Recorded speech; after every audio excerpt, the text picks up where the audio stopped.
Welcome to day 4 of 365 days shortcut series. So మనకి already last 3 వీడియోస్లో percentage గురించి కొన్ని షార్ట్కట్స్ అనేవి నేర్చుకున్నాము. సో ఇక్కడ ఏంటిదంటే 60 is what percentage of 80. So ఇదేం ఫార్మాట్ అంటే x is what percentage of y, y is what percentage of x. So ఈ రకమైన ప్రాబ్లమ్స్ అనేవి ఎలా చేయాలో చూద్దాము. సో ఇక్కడ ఏమంటున్నాడు 60 ఈజ్ వాట్ పర్సంటేజ్ ఆఫ్ 80 అంటే మనకి 60 అనేది 80లో ఎంత పర్సంటేజ్, ఎంత శాతం అని చెప్పేసి అడుగుతున్నాడు.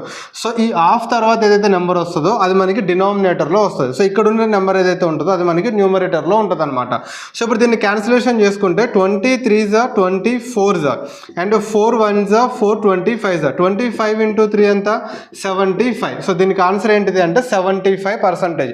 అండ్ దీన్నే మీకు ఇంకొక రకం కూడా అడుగుతాడు. ఏంటిది అంటే 80 ఈజ్ వాట్ పర్సంటేజ్ ఆఫ్ 60 అంటాడు. ఓకేనా? సో అంటే మనకి ఏంటిది 80 అనేది 60లో ఎంత శాతం. ఓకేనా? 80 ఈజ్ వాట్ పర్సంటేజ్ ఆఫ్ 60 అని చెప్పేసి అడుగుతాడు. ఓకే, సో ఇక్కడ ఏంటి మనకి 23 అండ్ 24 400/3 వస్తుంది. ఓకేనా? 400/3 చేస్తే దీనికి 133 1/3% అవుతుంది. Okay, so 40 is what percentage of 50 అనే దానికి ఆన్సర్ కింద కామెంట్ సెక్షన్లో చెప్పండి. ఇలాంటి మరిన్ని షార్ట్ కట్స్ కోసం కెరీర్ అప్ని ఫాలో అవ్వండి. మీ ఫ్రెండ్స్ అందరికీ కూడా షేర్ చేయండి. జై హింద్.